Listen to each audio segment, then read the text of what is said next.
...2023 is winding down, and as the FIA Formula 4 Esports Regional Tour continues its tour around of the world, the Americas region lands in upstate New York. The IMSA Esports Global Championship showed just how fast, furious, and flowing this track can be.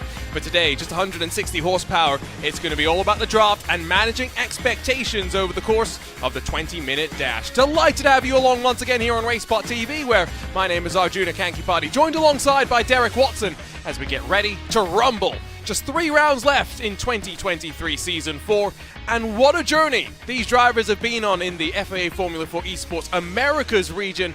I look at this, and Derek, it's amongst the best tracks in the world, let alone in Americas. And some of the best tracks, I agree, Lime Rock, Road America, Road Atlanta, Long Beach. What a great schedule this is, and it's such a cool format that iRacing has made to have different schedules for different regions. That's the thing, right? There are 4 different regions, but it's open to anyone. So, for example, Derek and myself based in the US, we could go and race in Europe or Asia Pacific if we wanted to wake up maybe a little bit earlier in the morning, but it's all just about giving fixed time slots on 2 days, Wednesday and Thursday.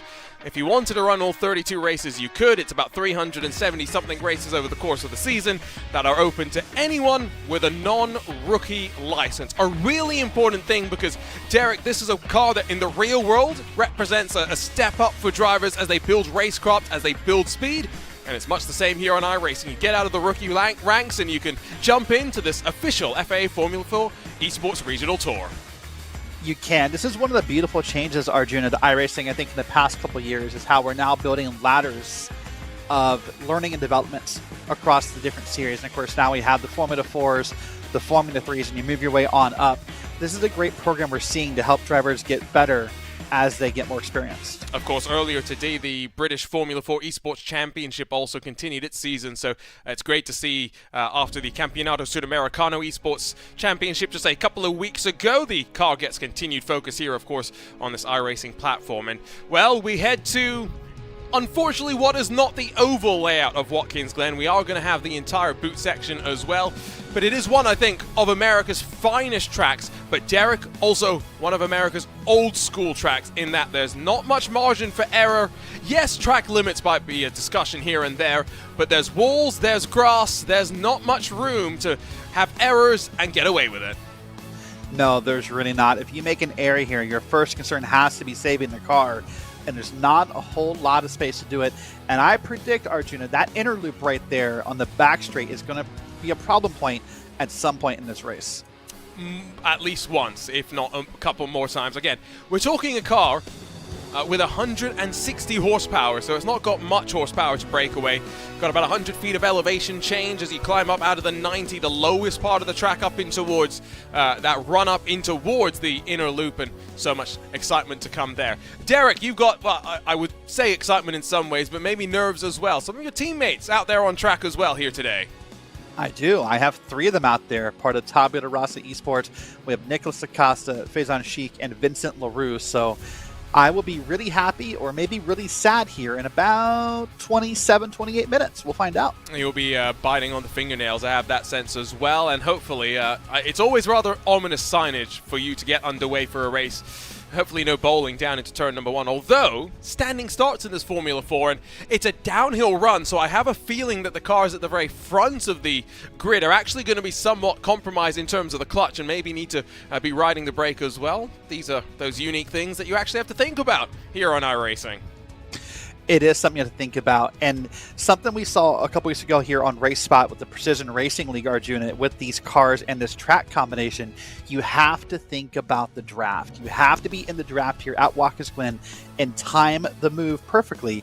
If you fall out of the draft, you will fall out of contention for this race. That's the thing. It's all about managing that slipstream, the hole in the air, and running your way on forward. The drivers have finished up their qualifying session. They're ready to go racing for what's expected to be a rather hectic race here in upstate New York. It's Leo Otcharov once again on the front row with a 1:46.518. He may be able to break the toe with an almost 0.8 of a second margin back to Emmy Stang, but then the gap slightly smaller to Michael Carpenter, Aline Varani, Nick Bruno, Christopher Decker. Those are your front 6 cars, while back in 7th, Richard Kelly, and then Vincent Leroux. And quite similar cars, although slightly different once you look past the color. Andrew Smith and Joel Bray ran up the top 10, and of course representing all across of the world.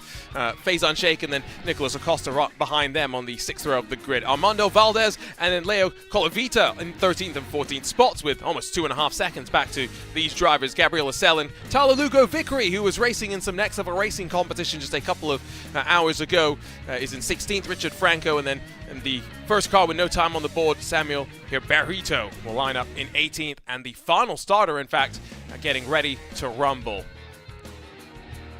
Barney the Flagman's got a pretty good view of all of the action.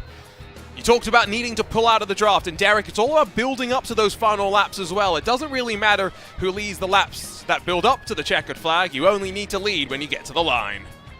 That's exactly correct, Arjun. As we're about to go green here any minute, we'll see Barney the Flagman drop the flag as we're about to go green here at Watkins Glen. But you're right, a 20-minute race, and only the last lap is the one we count who's leading. The rest of them are just for fun. Yeah, realistically, yes. And so now the drivers all gridded up and ready to go.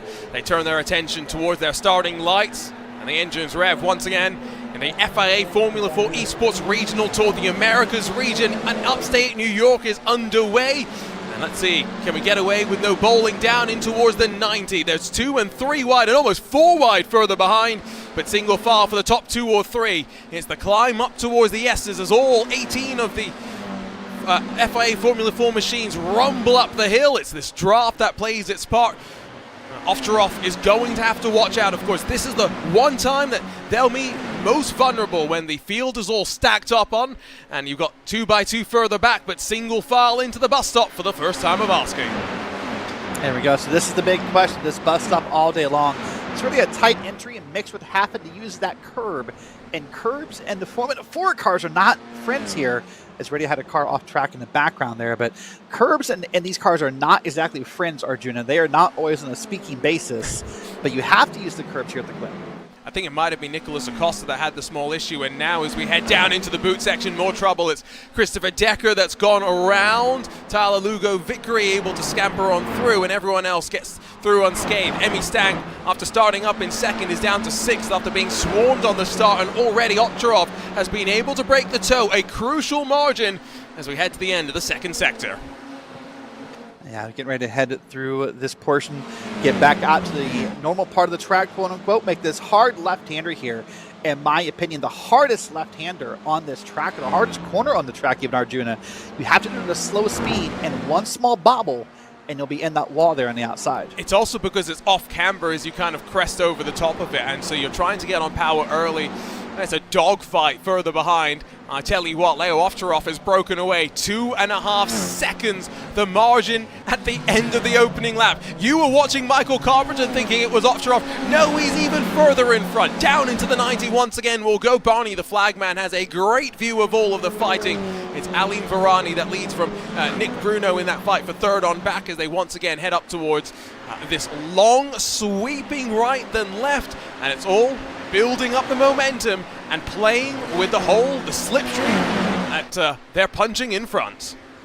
They are punching in front, and that's what's in my mind. If Carpenter, Varani, Bruno can all get in the line and stay in line, that momentum and that slipstream will catch your leader. But as long as they're content to be too wide through the bus stop here and fight each other, then your leader's just going to walk away with it. Look at 3 wide almost here through the carousel. That's Emmy Stang, who took a big bobble over the curbs and then was able to hold on to it and almost ran back up into 3rd.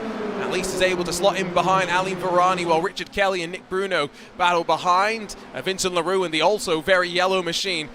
Look at how many cars are just stacked and laid almost on top of one another. Big send, that was from Leo Colavita on Vincent Leroux.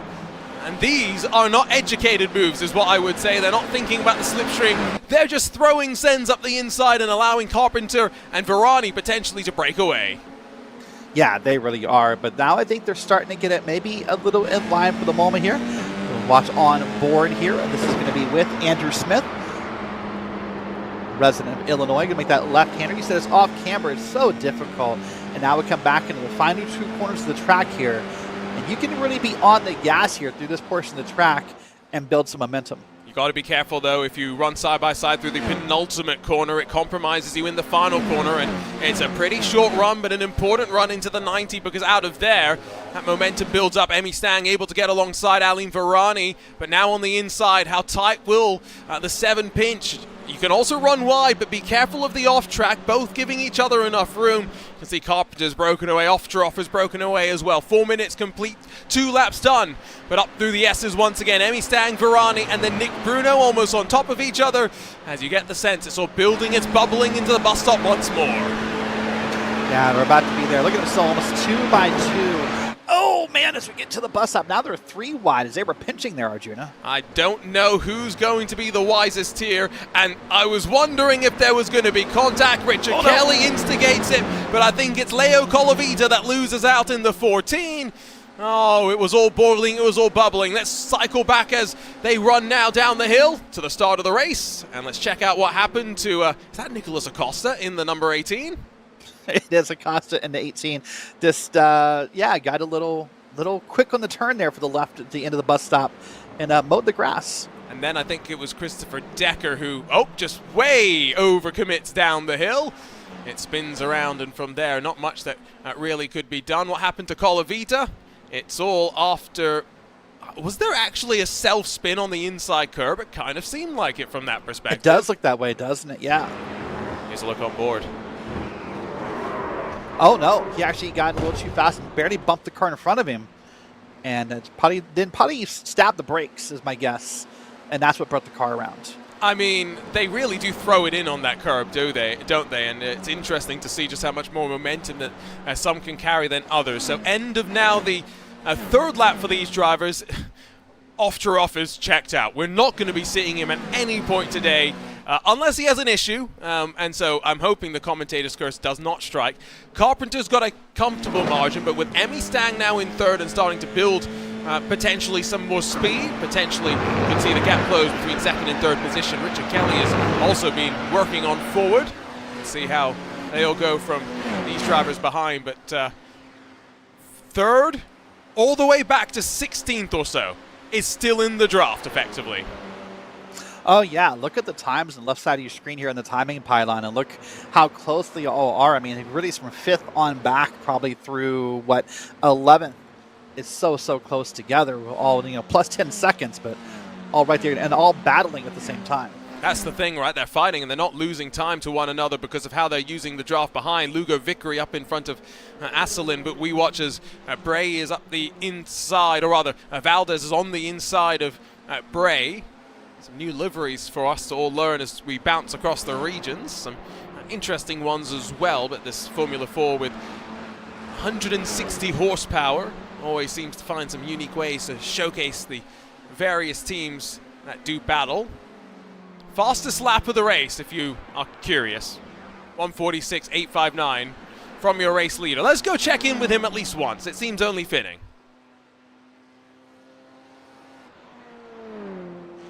It does seem fitting, and I was trying to find the source of anger here on the track, Arjuna. There's some upset drivers about some contact that happened here out of, I think, turn 8 into turn 9, but I can't see who it was. I saw the smoke go by. Here it is. There's another fastest lap, by the way, for Ofteroff. It's the Apex Racing Academy livery, and that's Tyler Lugo Vickery that I think gets the receiving end of a bit of a shove. Not sure exactly who was alongside.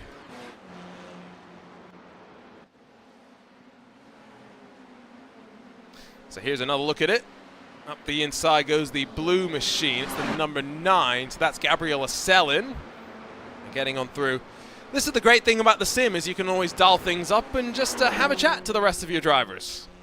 You know, what's interesting about that spin right there, Arjuna, and the start of the broadcast, you talked about how this track doesn't have a whole lot of space for you to save anything. That's probably the safest corner to spin right there, is right there out of, is that turn 8? Oh, hold on. It's Richard Kelly that's gone around at the bus stop in Aston Martin Red Bull livery. That's not very Aston Martin or Red Bull in terms of the colors.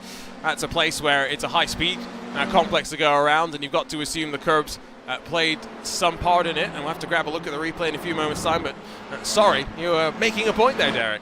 No, that's okay. I was just saying, of all the places that Tyler Hugo Vickery could have looped it around, that was probably the safest place. There's pavement there. There's not a wall right there. Any other corner, and he would have had probably race-ending damage out of that spin. Look at this beautiful onboard here, though. I'm going to go onboard here and watch this battle. This will be the left-hander out of the boot area. Takes us back to the Classic or the Cup or the Oval layout, whatever you want to call it, into the final two corners. It's all about, as well, as you rise back up, right? The speed you can carry from there, you basically foot to the floor in the penultimate corner, so it carries to this final corner as well. No pit stops in this 20-minute race. It's very much a sprint with about 12 laps expected, and the pace from off to off is what is dictating effectively how many laps these drivers are going to have to contend with. Little look up forward as there is Vincent Leroux trying to defend from Nick Bruno, but back over to that replay. Let's take a look at, that's the aftermath. Let's see what happened on the entry into the corner, though. Just cut too many curbs, pardon me there. I said earlier, the curbs in the Formula 4 car are not friends, and get a little unsettled in this car, and it's incredibly hard to save. That said, those curbs in any car, Arjuna, across iRacing, the GT3s, the LMP2s, anything, they're hard to save there. Vincent Leroux, Nick Bruno go side by side through the chicane, and yeah, that's the thing with the curbs. It just, because they're so raised and you want relatively stiff aero platforms on these cars, they can be hard to bring back under control. So Bruno's on the inside. You got Valdez, who slid very wide and now allows Andrew Smith in the Alpine Formula 1 colors to try and look around the outside. Oh, that's a bold place to try and make things work, because you can always just get pushed out wide. And Smith in the 5 is trying to now cut back underneath and use that draft to run once more. As all of this is happening, Emmy Stang, by the way, is closing Derek on Michael Carpenter for second. Yeah, that's really the biggest battle here right now in terms of top spots, is Emmy Stang and Michael Carpenter and their battle for second. They're still almost 9 seconds back now from P1, Arjuna. I never would have thought that would be the lead up to P1 already about halfway through the race, but this battle is going on well. And now we take a beautiful look here on back. That's an interesting camera. This is the rear view look from Vincent Leroux. Got Nick Bruno and then Armando Valdez back across the line. Yet more fastest laps being punched in, by the way. 146.726 for off to off. Compares to a 148.0 for Michael Carpenter. He is a full second and a bit quicker than the rest of the field as they run. Back up through the S's they will go. Bit of separation has very much started to buffer with the drivers inside of the top 5. And this means that as Nick Bruno gets forced to the outside, no draft assisting him realistically, as even though he's got a bit more speed, not enough of a run into the chicane to really send it around the outside. He hops his way over the curb, and then you get Armando Valdez closing back up as well. Got to wonder, if you can't get the move done there, surely you're trying to set things up, potentially down and through this corner to try and throw a surprise lunge in this middle sector of the lap. It could be, or now you're thinking in your head, if I can't make it happen in the bus stop, I might just want to wait and set it up in the 90. I think the 90 is the best space on this track to set up a pass, because you can really, use that track limit out there on the left and gain a lot of speed if you want to. So that may be the next best place here. Now we're going to take a left-hander here, or excuse me, a right-hander into turn number 8. And these 4 cars will be in line here with Vincent Leroux leading them. Up the hill once more. And this is the danger as well of just fighting and getting separated. Alim Varani in a bit of no man's land. Emmy Stang continuing to close, and now almost in drafting range as well. So we'll have to keep an eye up towards the front. But realistically, 7 minutes to go. I think we might still have 5 laps to run, given the advantage that Off has 20 almost seconds clear of these drivers. Down the inside. Oh, that's going to be a brave look from Nick Bruno. It's really going to compromise him, though, as they build up out of turn 1. Armando Valdez is going to try and slink to the inside. 3 wide, up through the S's. This is not going to go well. Like this, you should never almost be 2 wide through the S's, much less 3 wide, but they're going to make it work. They're going to give and take here. But man, almost still, or maybe they still are 3 wide now down to the back straight. They are not going to make 3 wide to the bus stop work, I can tell you that. All of these drivers have got to think about some self-preservation. Valdez gets the 2-in-1. Bruno slams the door shut on LaRue, and Smith closes up the buffer behind as well. They're fighting for 11th, 12th, 13th, and even 14th. It's hammer and tongs everywhere that you look. But you can't look away from this battle, that's for sure, as Faison Sheikh is now being allowed to close as all of these drivers have continued their tussling. You must be a little bit nervous now as your teammate joins the fun. I'm nervous and excited for Faison. What a great run he's making through here to get up to this battle here. This is what happens in this style of racing, though, Arjuna. When you start battling back and forth and side by side in a draft pack, you allow the cars from behind to start to close that gap and get faster. And I suspect Arjuna will make a move at some point. Or Faison will make a move at some point, pardon me, and will get in here. That's a mistake from Armando Valdez. He holds on to the spot, but they almost went 3 wide once more.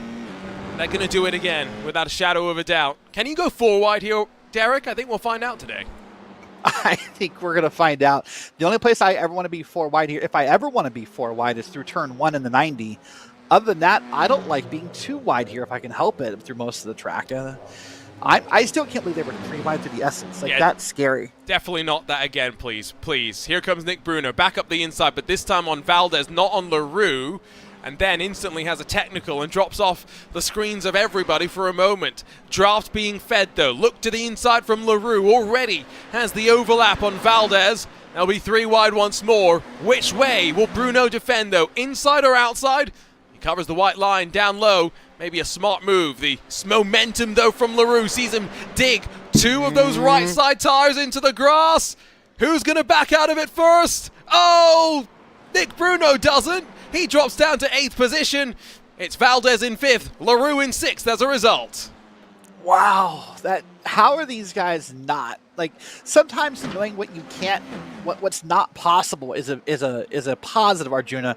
Because as someone who loves this track, I know that's not. Oh, hold on. I don't believe what I've just seen. Armando Valdez was 90 degrees perpendicular to the track and is still pointed in the right direction. Amazing car control on display. Now what's happening a little bit is tires are starting to wear a little bit, and these drivers are not sure how to react to it. Some of these drivers maybe not the best at it, but I mean, he just got up in the grass, and you're right, that's an amazing save. And how no one T-boned him is nothing short of a Christmas miracle. That's a good point as well. The fact that he did not get involved in more contact was important. Cycle it slightly further back, though, and on board with Richard Kelly, who was already trying to recover up through the field. 3 wide. Doesn't work there, and it ends in tears. It ends in spills. Unfortunately, they all actually kept it pointed in relatively straight lines. Back up towards 2nd spot, though. Here comes Emmy Stang. Close the gap to Michael Carpenter. Yep, here comes Emmy Stang making good use of that left side there. Now going to try to pull the draft up through the S's and ride the curb. Doing a great job there. And this is the thing, right? You can't look away from anything. So as they fight for 2nd, they fight for what now is effectively 6th position. Look top and bottom, look everywhere on track. Stang alongside and to the inside and through before they even get to the chicane. What a recovery drive it's been! And oh, Michael Carpenter sends it wide. And fortunately not into the wall. How was he not in the wall? I would have thought for sure he was in the wall after that, but great job apparently by Michael Carpenter to save that there.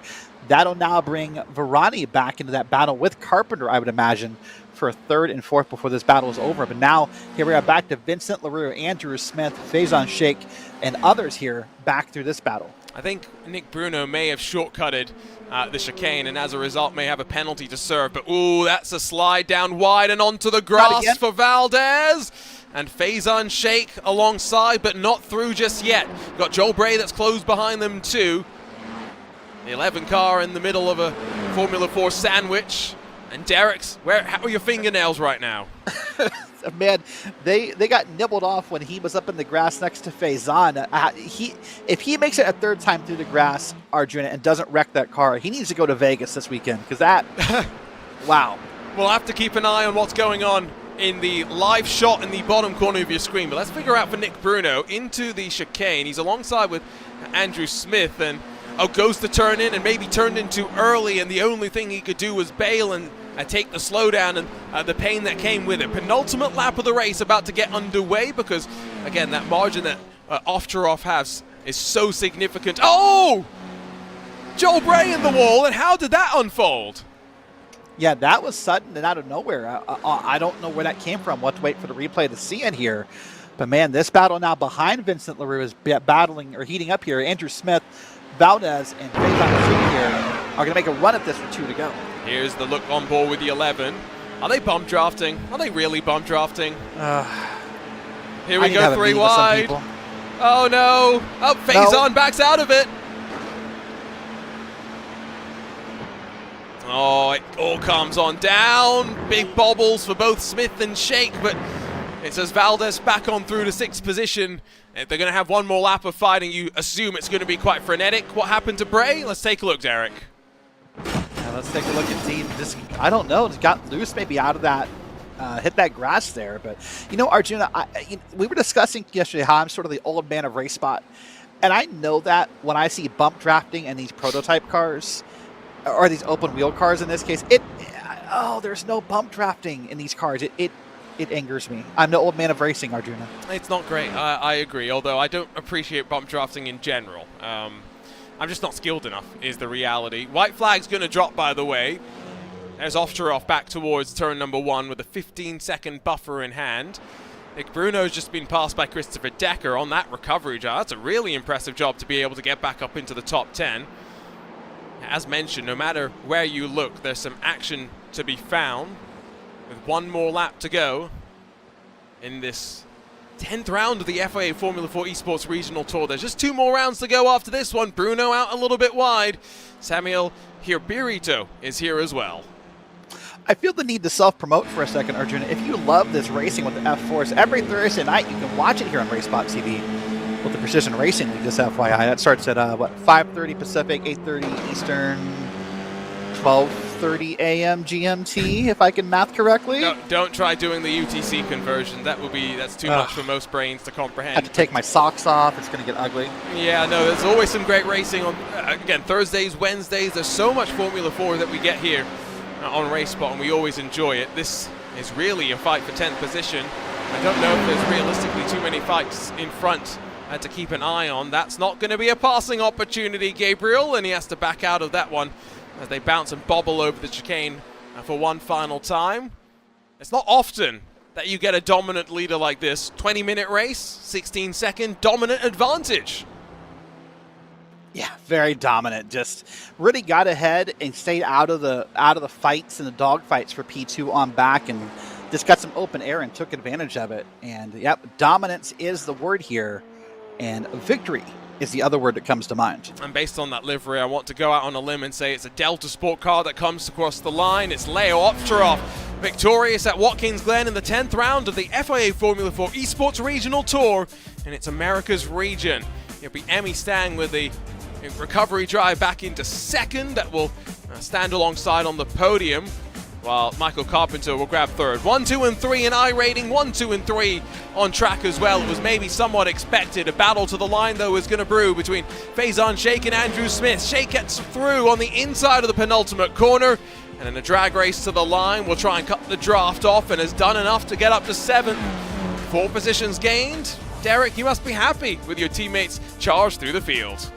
Yeah, they did great overall. We got, I think, 1 car towards the back of the field, but that's okay. I had 2 of them up here in the top 7 or 8. Barney has the strongest arm in all of sim such racing. A passionate flag wave, isn't it? You say passionate. Say find a job you love. You say passionate. I say programmed robotic sometimes. He's no Aaron Likens, RaceSpot's own, of course, the flagman for the NTT IndyCar Series. Let's run you down through your race results. Don't think we're going to see any, unfortunately, any interviews at the end of this one. But Ovtcharov, 17 seconds clear of Stang with Michael Carpenter, Alain Varani, Vincent Leroux, Armando Valdez, Faison Shake, Andrew Smith, Christopher Decker, and then Samuel Hibirito through the rest of your top 10, and the margins through the field maybe not that big. It's just the one out front that maybe skews things as a result. Nick Bruno only about a quarter of a second clear of Nicholas Acosta, with Gabriel Essel and Tyler Lugo victory. Richard Franco and Richard Kelly all on the lead lap, and only DNFs for Joel Bray with a suspected technical, and then Leo Colavita. A couple of incidents in the early stages, and unfortunately it was not for him, not to be for him today. If I can get the order of words out correctly, as he dropped down to the tail end of the field. So I look top to bottom at the race results, and the great thing about our coverage of the Formula 4 Esports Regional Tour here on RaceSpotTV is that we continue to bounce our way across of the regions. Americas today, and next week we'll return over the pond to European North and to maybe one of the most famous tracks in all of motorsports, the home of British motorsports. We're going to Silverstone, where Derek, the draft, I'm sure, will play a factor. Will play a factor again, and maybe in bigger forms here. What an iconic racetrack, and I'm excited to see it next week here on RaceSpot. Definitely not at the times listed on screen, but make sure you just stay connected to us on social media and on our YouTube channels as well, as we continue to work our way through. I'm also excited to say that November 29th, November 30th, at the Canadian Tire Motorsports Park, we'll be back for the final round of the championship in this Americas region. And that, Derek, is one of my all-time favorites. This is fast-flowing and furious. That takes it to a whole new level. It definitely will. The elevation changes, the corners, the battles. It'll make for an exciting round 12 here in the Americas region. And a track so iconic that even Sir Sterling Moss himself had feedback on how to make it even better. That was incorporated, and Moss Corner named after some of those changes. Delighted that you joined us, though, for what was another intriguing round of this FIA Formula 4 Esports Regional Tour. Just 2 more weeks to go in 2023 Season 4, and of course, as we build to the end of the season, we build to the end of a new iRacing release, and who knows what festivities we'll have as that all comes. For the team at RaceSpotTV, thank you so much for joining us. Derek Watson alongside myself, Arjuna Kankipati. We'll see you in a week's time from Silverstone. For now, so long and goodbye from upstate New York.